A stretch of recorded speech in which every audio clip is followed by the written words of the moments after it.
Toda Rabba. On ne vous voit plus, là. Oui, mettez-vous sur les côtés. C'est normal parce qu'il il fait sombre. Mettez-vous sur les côtés. L'auréole, c'est derrière, c'est pas devant. Ah bon? C'est au-dessus. J'aime bien. Khazak, Khazak. Alors, pour la Rifoua Shelema, Boker Tov d'abord. Lise Noémie Badjeli Frecha. Joël Teila Batodet. Véronique Batoraïda. Esther Batsara Journon. Esther Batsara. Sarah Batester Journon. Sarah Batester Journon. Monique Esther Batodet. Monique Esther Batodet. David Benanna. Zora Solika Batsultana. David Benanna. David Benana. Flecha Bat Mesodi. Frecha Bat Mesodi. Lydia Bat Flecha. Lydia Bat Frecha. Le copain Fred, là, je sais pas comment il s'appelle, là. Qui c'est? Dans le moto, là. La maman de Simon. Mordechai, vous l'avez fait. Et pour mon ami Mordechai Azoulay Ben Frecha. Yitzhak Ben Avram Colombani. Qui encore? Baruch atah Adonai Eloheinu melech haolam she'akol nהיה bid'o.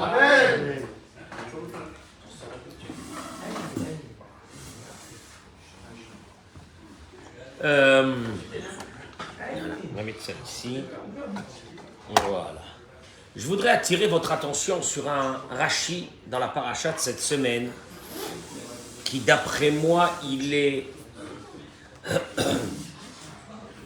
Non, c'est quelques mots du Rashi. Elles englobent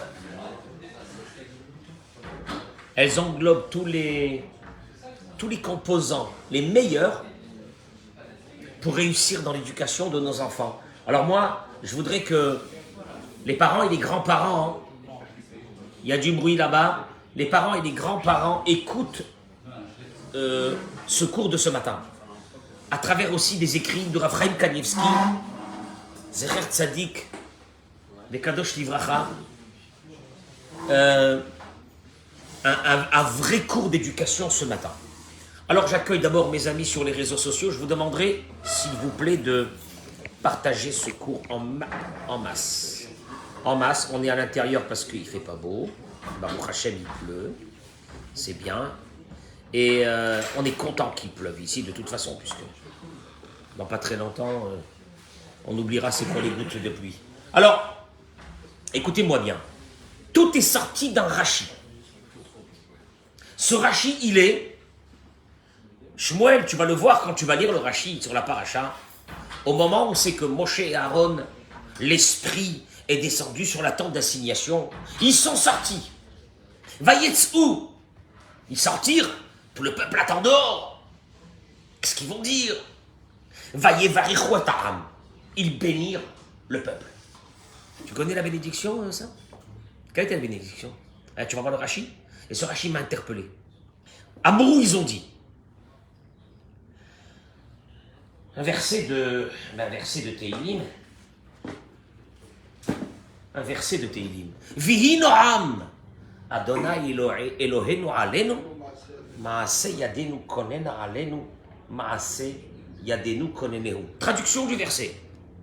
Vihi noam Adonai Eloheinu alenu. Que la bienveillance, écoutez-moi ce mot, que la bienveillance de Dieu, du Seigneur notre Dieu, soit sur nous. Que la bienveillance, la nérimut, la bonté, la gentillesse, la douceur de notre Seigneur soit sur nous.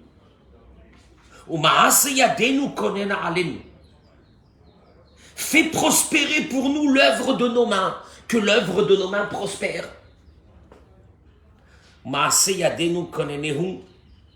Fais prospérer encore une deuxième fois l'œuvre de nos mains. Ça, c'est la première bracha. Que la douceur de Dieu soit sur nous. Et puis tout de suite, ils engagent une deuxième bénédiction. Tu la connais, la deuxième, Eric? Non. Yehi Ratson. Shetishre Shrina bemaase yedechem. Que la présence divine réside dans l'œuvre de vos mains. Je me suis posé la question. Qu'est-ce que ces deux bénédictions sont venues faire l'une à côté de l'autre? Je répète. La première, c'est que la douceur de Dieu soit dans nos mains. Soit sur nous, pardon. La douceur de Dieu soit sur nous. La nirimout de Dieu soit sur nous. Et la deuxième bénédiction, Yehiratson, Shetishri Shrina, que la présence divine réside dans l'œuvre de vos mains, ça veut dire que tu réussis dans ce que tu vas faire. Mais apparemment, pour que tu réussisses dans ce que tu vas faire, il faut qu'il y ait d'abord la première bénédiction. Elle n'a pas été dite par hasard en premier. C'est quoi? D'avoir sur nous la douceur, la néimout de Dieu, pour que... Et si tu as sur toi la douceur de Dieu, alors, ce que tu feras dans ta vie, tu le réussiras. Et moi, ça m'a interpellé ça, parce que l'une des choses qu'on demande de réussir le plus dans notre vie, c'est bien l'éducation de nos enfants, et je vais vous annoncer quelque chose. Parce que le Malbim, qui est un des grands commentateurs sur la Torah, le Malbim, il ramène ce verset de Tehilim, bien sûr, encore une fois, dans le livre de Tehilim, le Malbim, il dit « Vinoam Adonai Eloheinu alenu » que la douceur de Dieu soit sur nous. Qu'est-ce que ça veut dire? « Hani'imut wa ta'anug shiasiga po'el mima'asehu » C'est toi qui dois avoir cette douceur. Mais tu sais quand est-ce que tu l'auras, cette douceur sur toi? Quand tu sauras que tu as accompli exactement ce que Dieu voulait de toi.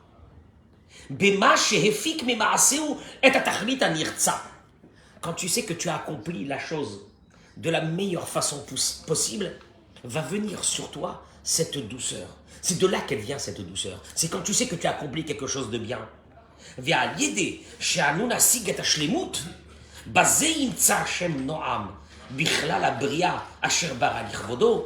Et quand on aura atteint le but que Dieu aura voulu de nous, alors toute la création entière sera remplie. Et Dieu aussi se remplira de cette douceur. Parce que tout ce qui a été créé pour lui et tu accomplis. Je répète, c'est toi qui dois être atteint de cette douceur. Si toi tu es atteint de cette douceur parce que tu as la recherche de ce que Dieu veut de toi dans ce monde, et tu essayes d'accomplir ça, il va se passer une chose extraordinaire. C'est que cette douceur va venir en toi et elle te permettra quoi? D'arriver à la deuxième bénédiction. Qui est quoi? Qu'il y aura la bénédiction dans les actions de tes mains. Ça veut dire que Chas Shalom, il se passera pas quelque chose de pas bon. Pourquoi je vous dis ça? Pour la simple raison, c'est que pas seulement que je suis persuadé que c'est la seule façon d'éduquer les enfants, mais vous allez le voir. On va le découvrir tout de suite. J'ai amené pour ça, bien sûr, un des livres de Rav Zamir Cohen qui parlait de l'éducation des enfants, mais surtout, un livre qui s'appelle Orhot Yosher. Ce livre d'Orhot Yosher, c'est un des livres qui a été écrit par le Rav Chaim Kanievski, qui est parti, qui a quitté ce monde. Et vous allez voir, c'est édifiant. C'est édifiant. Bémet, c'est un cours qu'il faut le connaître. Il faut le connaître. Parce que pour ceux qui ont des enfants, ceux qui vont avoir des enfants, ceux qui auront des petits-enfants, de connaître ce cours de Torah, c'est fondamental. Sur la question de savoir que comment est-ce qu'on se confronte à un enfant qui n'écoute pas et qui continue à avoir une conduite négative, est-ce qu'on doit le punir? Et si oui, de quelle façon? D'abord, est-ce qu'on doit le punir? Est-ce que la punition marche? Et si elle marche, de quelle façon elle doit marcher? En deux mots, je parle, on lui dit, on lui explique, walou, il n'y a rien à faire. Comment est-ce qu'on fait? À un moment donné, il faut bien qu'on agisse. On ne peut pas le laisser se dégrader, tomber comme ça. C'est pas possible. Alors, il te dit, le Rav, que il y a deux sortes de réponses. Les deux. Alors, on a la première, on va dire la première école, qui est quoi? Aucune punition. Ni action contre l'enfant, ni parole contre l'enfant. Rien, on le laisse évoluer. Il y a des comme ça qui vont te dire. Il y a une deuxième école, qui est celle de une main très forte contre les enfants. Mais quand il est de l'étraner, si tu donnes pas des coups, ça marchera pas. Velachen, mais un petit des réseaux, et là, des parents qui lèvent la main. Qui lèvent la main de façon normale sur un enfant, voire sur un adolescent, sur un préadolescent, sur un adolescent, c'est encore beaucoup plus dangereux. Il te dit, c'est pour cela que malheureusement, il y a une loi qui est sortie. Alors en Israël, je crois qu'elle est sortie dans le monde entier, que quelqu'un qui touche à un enfant, quelqu'un qui lève la main sur un enfant, même si c'est son propre enfant, il risque... La prison. Ah, il risque la prison. Il risque la prison. Ici, il ne rigole pas sur ça. Alors, Maï'em Data Yahadut. Dieu, comment... notre Torah, quel est le message de notre Torah à travers ça? Je laisse faire, ou je suis très dur, qu'est-ce que je fais? Il te dit, notre Torah nous apprend, nous enseigne que les deux écoles sont fausses. La première école qui te dit laisse-le faire, laisse-le évoluer, laisse-le tranquille, etc. C'est faux. La deuxième, la main forte, la rigueur, et voir s'il faut frapper, alors on frappe, elle est fausse. Ok? Alors on va voir. Attends, un maquette, il y a l'ado. Alcool, mais Milevad, il te dit, un parent qui a la main rapide de frapper. Je ne parle pas ici maintenant des adolescents, on parle même des enfants qui sont jeunes. Il y a des parents qui frappent. Il y a des parents qui frappent, qui lèvent la main, qui frappent. Moi, je vois. Paf! Tu vois le coup, il part. Et Milevad, il te dit, à part la catastrophe qu'il fait, qu'avec le temps, l'enfant, le père perd complètement, il perd complètement la force de dissuasion qui est à travers ce coup. Parce que l'enfant s'habitue. Au gameno mechaner, il n'éduque pas. Et la gorem lo rak lefached. Et la gorem lo rak lefached. Tu sais ce qu'il va faire, le père? Il va causer que l'enfant a peur de lui. Et donc il ne fera pas cette action devant lui. Parce qu'il sait que s'il fait cette action-là, il va recevoir des coups. Mais quand il sera seul, il va faire tout ce qu'il veut. Et bederer klal. Et il te dit, et vous allez constater que des adolescents qui ont eux reçu des coups et qu'on a serré le ressort, on l'a poussé jusqu'en bas, au moment où il a eu moins peur de son père parce qu'il n'était pas à côté de lui, etc., il va avoir une conduite dramatique qu'un autre enfant n'aura pas. C'est très bizarre. Tu vas aller voir ces enfants-là, ça va être eux les pires, qui vont faire ils seront attirés par les formes de bêtises les plus grandes. Tu sais pourquoi? Parce que le ressort a été enfoncé et puis on lui a appris que s'il fait une bêtise, il reçoit quoi? Un coup. Or maintenant que le père n'est pas à côté ou qu'il n'a plus peur du père, donc il n'y a plus le coup, et donc quand il n'y a plus le coup, automatiquement il se lâche complètement. Imzot, Tohanima, oui, mais Itiman Manos. Alors dans ce cas-là, bon, on le fera pas, on fait rien. Alors qu'est-ce qu'on fait? Qu'est-ce qu'on fait? Kacher Chazal Bamidrash Bikshu Leva Eret Mashmaout Azarot Anisha Shebatora. Quand le Midrash a voulu aborder le thème de la punition dans la Torah. Vous savez comment elle a abordé? Dans Vaïkra Rabba, dans Perek Tedvav, le Midrash y ramène exemple, exemple. Les Malka Chadasha, Sha'abdal Ikanes la Rishona, les Harmon Amelucha. Il y avait une reine qui devait rentrer dans le palais pour la première fois avec son roi, elle venait de se marier. Le roi, surtout à ces époques-là, avait peur même de leurs femmes. C'est-à-dire qu'ils savaient qu'il y avait des coups d'État, qu'il pouvait leur arriver n'importe quoi, etc. Il avait besoin d'avoir une fidélité de tous les gens qui se trouvaient autour de lui, surtout de sa femme. Qu'est-ce qu'il faisait? Il te dit, le roi, qu'est-ce qu'il a fait? Il a fait passer la reine, en la faisant entrer dans le palais, il a fait passer d'abord par une salle. Cette salle, elle servait à former et à faire des sévices à tous ceux qui avaient été attrapés en train de fomenter un coup contre le roi. Il y avait là-bas des outils qui faisaient peur et des choses comme ça. Et il fait passer la reine là-bas. La reine, quand elle a vu ça, elle a eu une peur terrible. Alors le roi il lui a dit, non, n'aie pas peur. Ça, c'est fait pour qui? Pour ceux qui vont un jour, les serviteurs, qui un jour iront contre moi ou qui essayeront de me faire tomber. Mais toi, le Midrash, il termine, il lui dit, les Echol velishtot velismoar.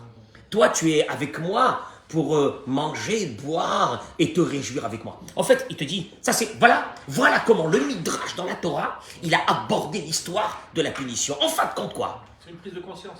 Prise de conscience. Prise de conscience que c'est très dangereux d'aller faire une bêtise. La preuve, elle est passée devant cette chambre-là de sévices, où on faisait des sévices, c'était terrible, et elle a vu les outils de ce sévice, c'était très grave. Ça suffit. Ça suffit. Et il a dit, toi, tu es là avec moi pour boire et manger. Ça veut dire quoi? Ça veut dire qu'en fin de compte, moi je ne cherche pas à te punir, je ne cherche pas à ça, je cherche au contraire, il lui dit à sa femme, à avoir avec toi un lien très fort. Mais en même temps, l'idée, elle est passée chez la reine, qu'il vaut mieux faire attention qu'un jour, si on essaye de lui faire tourner la tête, où ça peut se terminer. Il te dit, Zot et kavanat Elokim klape banav, bekot vo ta'odashim. C'est ce que Dieu il a fait quand il a écrit les punitions dans Parashat Kitavo. Tu crois que Dieu il a envie de nous punir? Non, simplement il te dit, regarde, je veux que tu prennes conscience des punitions. Je veux que tu prennes conscience des choses qui sont mauvaises dans la vie. Mais c'est pas ce que je veux de toi. Parce que je veux de toi, c'est d'être bien, c'est d'être à côté de toi. Un enfant doit comprendre à l'intérieur de son corps, et ça c'est à nous de lui faire comprendre, et de son cerveau, que ce qu'on cherche nous c'est quoi? C'est d'être bien avec lui, c'est d'être proche de lui, d'être ami avec lui. Mais il doit être au courant que dans le cas où c'est que il ne se conduira pas comme il le faut, il sera puni. Qu'est-ce qu'on est en train de dire ici? Alors, il y a des parents qui vont te dire, et qu'est-ce qu'on fait quand on ne peut pas faire autrement? Torah Hashem elamedet otanu shegam kasher kayam echach la'anish adayin en la'anish ela lifi tnaim habayim. D'abord, premièrement, je répète, premièrement, l'histoire de la punition doit être là. Il peut y avoir une punition. Attendez, on va la voir comment. Mais c'est pas ce qu'on veut. Nous, ce qu'on veut avec un enfant, et ce qu'on doit essayer de faire passer dans une éducation réussite avec un enfant, c'est qu'on l'aime. C'est qu'il se sente aimé. Quand un enfant se sent aimé et il sait qu'on l'aime, vous avez ce que je viens de dire maintenant? Il se sent aimé. C'est pas sûr. C'est pas sûr. Pour beaucoup d'enfants, c'est pas sûr. Et on va le voir tout de suite. S'il se sent aimé et il est bien avec ses parents, mais en même temps, il faut toujours garder, ça c'est une première chose, mais il faut toujours garder dans l'idée qu'il sache aussi qu'il y a ce qu'on appelle une punition. Mais la punition, on la fait comment? D'après la Torah, on la fait comment la punition? Il te dit il y a des conditions. La première, Neymar Batora, Veyadata im nevavecha ki kasher yaser ishet beno, Adonai Elohecha miyaserecha. Akadosh Baruch Hu, quand il a parlé de punition, il a dit à l'homme, il a dit au Béné Israël dans le désert, je me suis conduit avec vous comme un père se conduit avec ses enfants. C'est quoi? Kasher yaser ishet beno, comme un fils fait souffrir ses enfants. Hashem Elokecha miyaserecha. Ça veut dire que quoi? Ça veut dire que כדוגמה, ברוך שכוחו וגבורתו מלא עולם. נקט הכתוב כדוגמה להענשה שיש עימה אהבה. Quand la Torah elle a parlé de punition, elle n'a pas dit un Dieu qui va te punir. Je suis comme votre père. Qu'est-ce que ça veut dire? Ça veut dire qu'il faut qu'il y ait de l'amour dans cette punition. Ah bon? Ah, de l'amour dans cette punition? Ça veut dire quoi? Ah, vacher à kaas bo erbo. Écoutez bien ce qu'il dit le Gaon de Vina. Ah, le Gaon de Vina. Il dit comme ça, que chez Maquet du Beno, pardon, voilà. Av, un père. Asher kaas bo erbo. Que la colère brûle en lui. C'est ce qui le, c'est ce qui le, c'est ce qui le mot, c'est ce qui lui donne l'énergie pour aller frapper son fils. Velo hatuvuna hasirlit, ahaba me ahava. Il n'y a pas d'amour ici. C'est parce que et parce qu'il y a une inquiétude pour éduquer son fils. Non. Un père que la colère est en lui. Qu'il sache une chose, s'il se lève avec cette énergie de cette colère pour frapper son fils, il n'y a pas d'éducation ici. Ce sont les mots du Gaon de Vina dans Even Shlomo. Shlema, pardon. Kshemake et Beno, il continue. Lo yakehu bakat oyev derer kaas. Il ne faut jamais frapper un enfant derer oyev. Tu sais, c'est comme un ennemi. Il arrive et avec une violence, il lui donne un coup. Rakat akavanata kaatiyel atzilomina atid. C'est juste, c'est un coup qui doit être. Comment c'est possible ça? C'est un coup qui doit montrer au fils que le père veut le sauver de ce qui peut lui arriver dans le futur. Il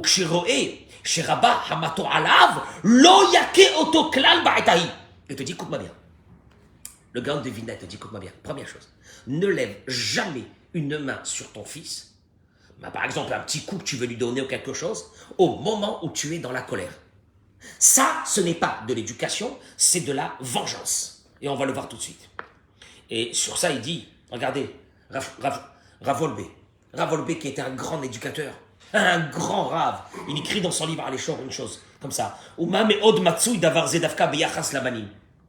Souvent, on le retrouve avec les garçons. Un père avec ses garçons.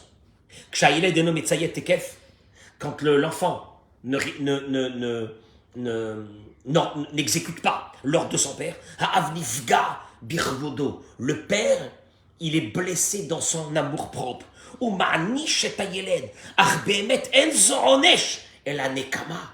Il dit Rav Wolbe, quand tu frappes un enfant, c'est dur de dire ça, c'est souvent une vengeance. Parce que l'enfant, Tu m'as sapé mon autorité. tu m'as sapé mon autorité, tu m'as blessé dans mon amour propre, et je ne supporte pas ça, et je te frappe. Et il te dit, ça c'est, on n'est plus du tout dans l'éducation, on est dans la vengeance. On est kama, asura minatora gam klapi yelen. Il dit Rav Wolbe. Mais la vengeance, mais même sur un enfant, on n'a pas le droit, même si c'est ton fils. Qu'est-ce que ça veut dire que c'est ton fils? Tu n'as pas le droit de te venger sur ton fils. Veyetzeraït, par regardez les mots qu'il dit. Mais l'orgueil de vouloir se montrer devant nos amis que nos enfants ont réussi.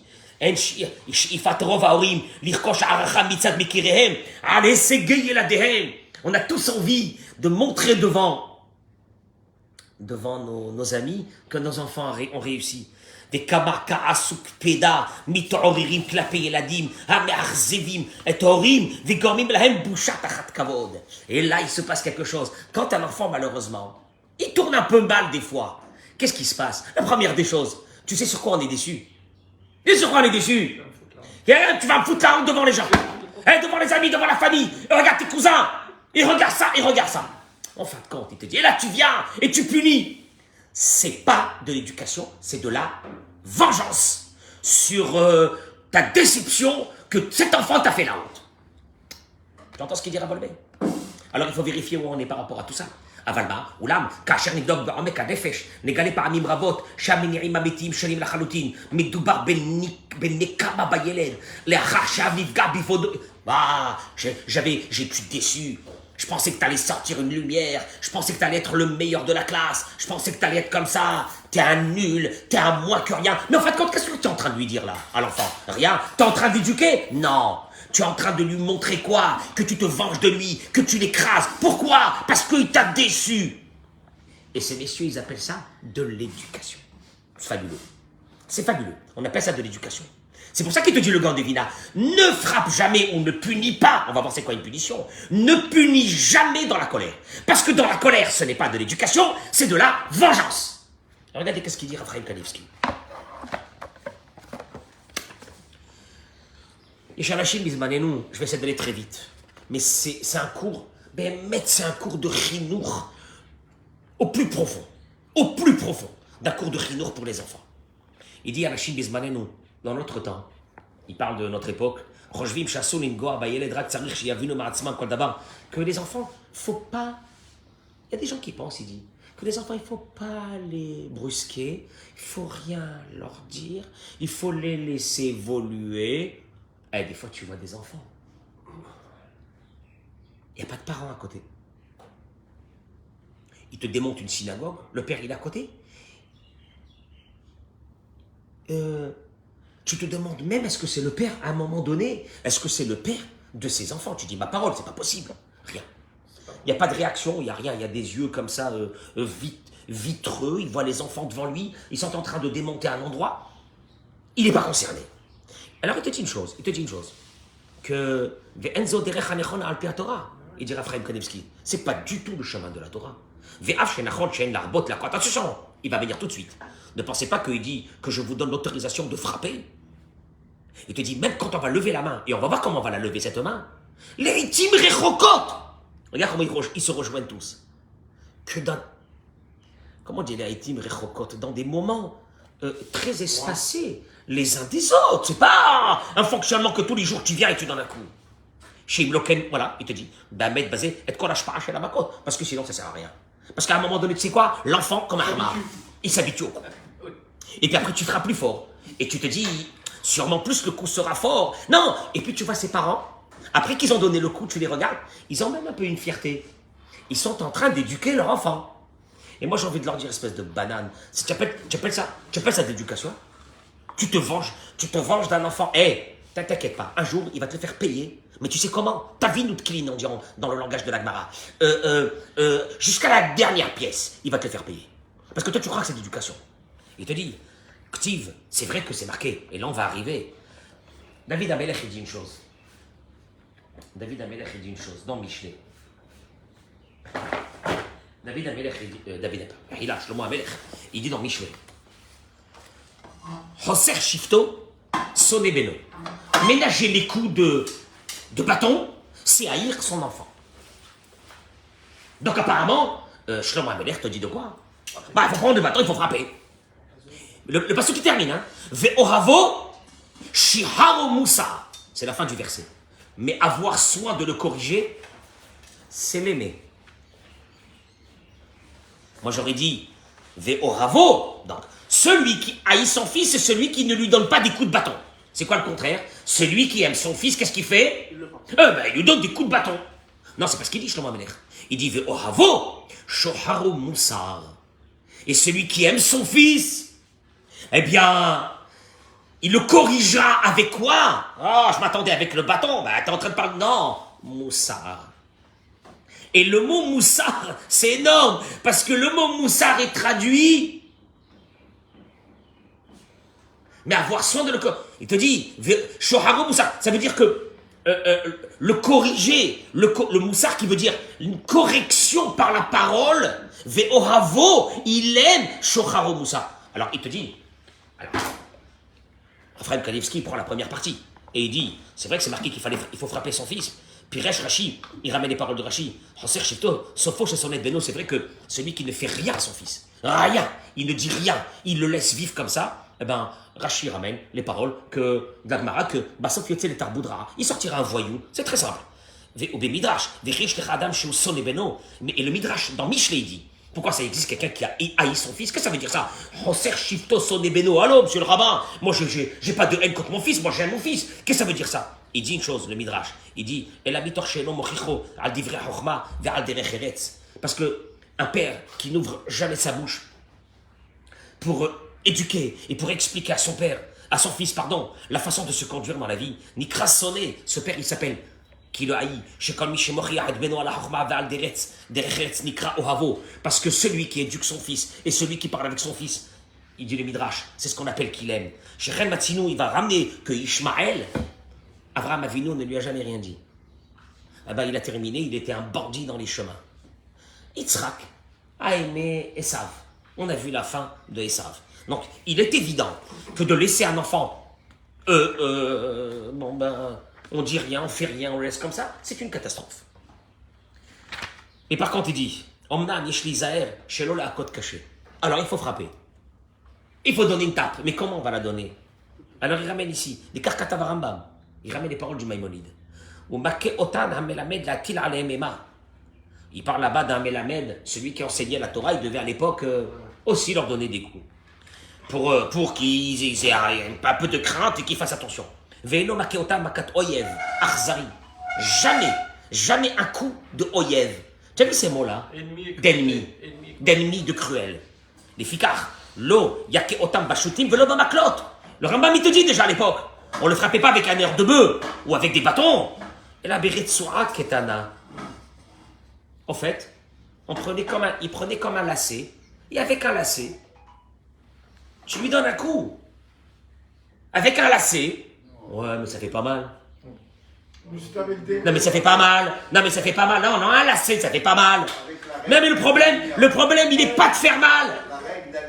Oui, ben nous, écoute-moi bien. Moi, j'en ai reçu quand j'étais petit. Quand j'étais petit à l'école, à notre époque, encore on frappait. Et je peux t'assurer que quand je recevais le coup, c'était pendant 2 heures, j'avais mal dans les mains. Ça m'a pas éduqué. J'ai haï ces enseignants et j'ai haï leur matière. Total des courses, pendant des millénaires, on a frappé, mais des vrais coups. On n'a jamais éduqué. On a fait peur. Tant que la peur était là, on ne faisait pas. Il suffisait que le professeur sortait de la classe, on renversait la classe. Mais quand je te dis renverser, ça nous est arrivé même des fois qu'on a fait sortir les tables et les chaises par les fenêtres. C'est énorme. Après, il nous a massacrés encore. Mais ça n'a pas été de l'éducation, je suis désolé. Donc on n'a pas eu d'éducation. C'est fabuleux. Des choses comme ça. On a ouvert les fenêtres et on a vidé la classe. Il est rentré. Mais il fallait être fou parce qu'on savait qu'on allait recevoir des coups. Mais tu vois bien que c'est pas de l'éducation, c'est juste une peur qui est installée dans une maison. Toi, tu crois que, ben voilà, ça, ben, regarde, ça bouge pas. Ça bouge pas. Tu sais comment ça bouge pas? C'est comme le lion qui dort. Attends qu'il se réveille. Et tu vas voir comment, en un coup de gueule, il va te prendre ta tête. Et ça va être comme ça. Et là, il te dit une chose. Tu as vu, tu avais des paroles du Rambam. Ah, tu vas le frapper avec un lacet. Un lacet. Un lacet, je veux dire, bon, il te dit,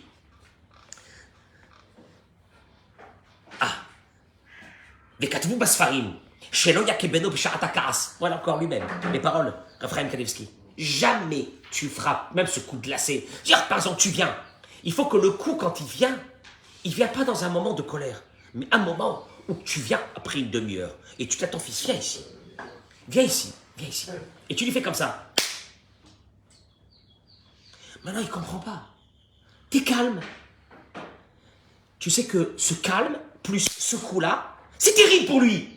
Parce qu'il ne sait plus ce qui se passe. Parce que lui, il aurait voulu que ce coup vienne, quoi, quand tu es quoi? En colère. Et là, il dira, mon père, il est en colère, il m'a frappé. Là, maintenant, il dit, mais mon père, il est calme. Alors pourquoi il m'a fait ça? Parce qu'il est déçu. Il est déçu de moi. Ah, ça n'a rien à voir. Ça n'a rien à voir. Attends, mais quand t'arrives, t'es là. Qu'est-ce que vous avez fait? Paf! Qu'est-ce que l'enfant, il a appris? Non, mon père était en colère, il m'a frappé. Est-ce que ton fils va te dire, non, j'ai fait une bêtise, j'aurais pas dû la faire, et en compensation de cette bêtise, mon père m'a donné une gifle. Non, j'ai jamais entendu un enfant pareil. Ça n'existe pas dans le monde. Il va te dire, mon père, il était en colère, il m'a donné des coups. Terminé. Coup, au contraire, tu sais pour lui c'est quoi ces coups? Ces coups, ça veut dire, mon père avait besoin, pour calmer sa colère, de me frapper.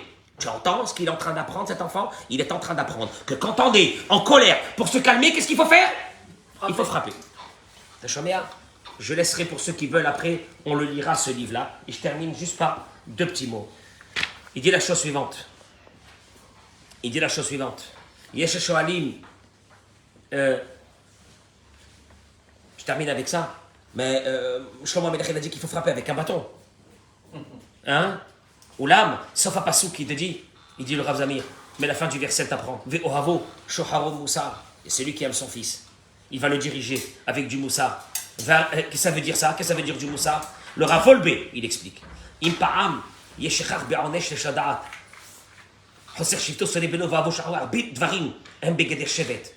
te dit, ne pensez pas qu'il n'y a que des coups de bâton pour frapper un enfant. Parce qu'il faut donner un coup. Il faut donner un coup, entre guillemets, il faut donner un coup. Il faut donner un coup pour expliquer ce qu'il a fait de mal. Mais une chose est sûre, il te dit, Gam, mabat zo'ef. Même des fois un regard de colère. Armadat panim shelach zava. Quand le papa et la maman, ensemble, montre un visage déçu sur ce qu'a fait l'enfant. Un visage déçu. Il te dit, tu sais que des fois, ça aussi, c'est des coups de bâton pour un enfant. Mais à une condition, il te dit. Une condition. En ma'nishim, el harakim kasher baruch sha'ilad yada, b'sha'at ma'aseh she'oseh ma'aseh asur. Première chose. Il faut que tu sois sûr que l'enfant, quand il a fait cette action, il savait que l'action était interdite. Et vinet mashma'onto, qu'il a compris c'est quoi les conséquences de cette action. Et qu'il a fait. Aval, im lo yada she'ama'aseh asur, mais s'il n'a pas su que c'est interdit, ou afilo lo evinet chumrat ha'ma'aseh, il n'avait pas calculé les conséquences, il ne savait pas. L'important. En le'anisho beshum panim ve'ofen. Il est interdit de le punir du tout. Je ne sais pas, ton fils, il a pris la trottinette électrique à l'intérieur de la maison. Mais il lui est même pas monté à la tête que la petite sœur, elle va sortir à ce moment-là. Il est passé, paf, elle est sortie, elle s'est fait mal, etc. Il faut que tu sois sûr que l'enfant savait ce qu'il faisait. Et que l'enfant était conscient des dangers. Et que l'enfant... Sinon, l'enfant va recevoir une punition Il sait pas pourquoi. Il sait pas pourquoi. Tu sais que ça veut dire il sait pas pourquoi. Après, on va lui expliquer. Mais, alors, si tu le frappes, ou si tu le punis, et après tu lui expliques, oui, c'est vrai qu'après que tu l'as expliqué, il a compris. Mais au moment où il a fait, s'il n'a pas compris, c'est de l'injustice. Tu n'as pas le droit de le frapper, tu entends? C'est avare. Ça veut dire qu'il faut une vraie réflexion dans cette histoire des punitions. Je termine par une chose. Il te dit, Moussa, Ouma, Shenogia, Libo, Shelaben, Velibo, Arach. Il te dit, sachez une chose, hein, quand des parents montrent un visage de déception à la maison, en se taisant, sans rien dire, après qu'un adolescent a fait quelque chose, ça le marque beaucoup plus que de recevoir une vraie punition. Tu dis rien. Là, déjà, que les parents, tu vois, il y a des attitudes de messages qui font. Parce que le mot punition veut dire quoi ici en fin de compte? Le mot punition veut dire prise de conscience. Prise de conscience de l'enfant. C'est ça le mot punition. C'est ça. C'est pas la violence des coups qui vont les faire prendre conscience. C'est la façon dont il va recevoir, entre guillemets, ces coups, ce coup cette tape dans la main, ou des fois, un petit coup comme ça, et il dit le Rambam, il ne faut jamais frapper dans le visage. Pourquoi? C'est à l'image de Dieu. Le respect de l'homme se trouve sur son visage. Il ne faut jamais toucher le visage. Alors tu vas lui donner un coup comme ça, mais donne ce coup dans un moment où il est... Tu l'appelles, tu lui dis, dis-moi, qu'est-ce qui s'est passé il y a une demi-heure, 3/4 d'heure? Qu'est-ce que c'est ça? Viens ici. Et tu montres un calme total. Et tu lui dis, est-ce que tu sais pourquoi est-ce que tu as compris qu'est-ce qu'il a fait? D'abord tout ça. Viens ici, donne-moi ta main. Et il voit que tu es calme, Tu lui dis, je suis très calme, je ne suis pas énervé. Quand je parle quand il est petit. Hein. Je termine par ces mots. Chez l'Opaham, il dira Volbe.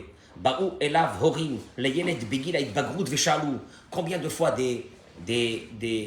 sont venus des parents d'un enfant qui était au moment de l'adolescence.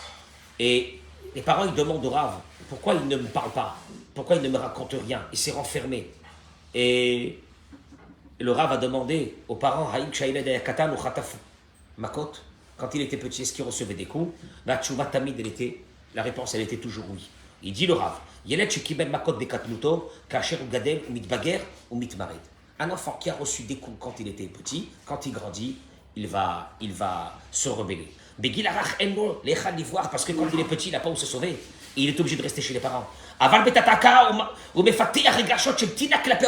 Il te dit, il va développer une rancœur contre ses parents. Et pour lui, ses parents, quand il leur frappait, ils se sont vengés de lui.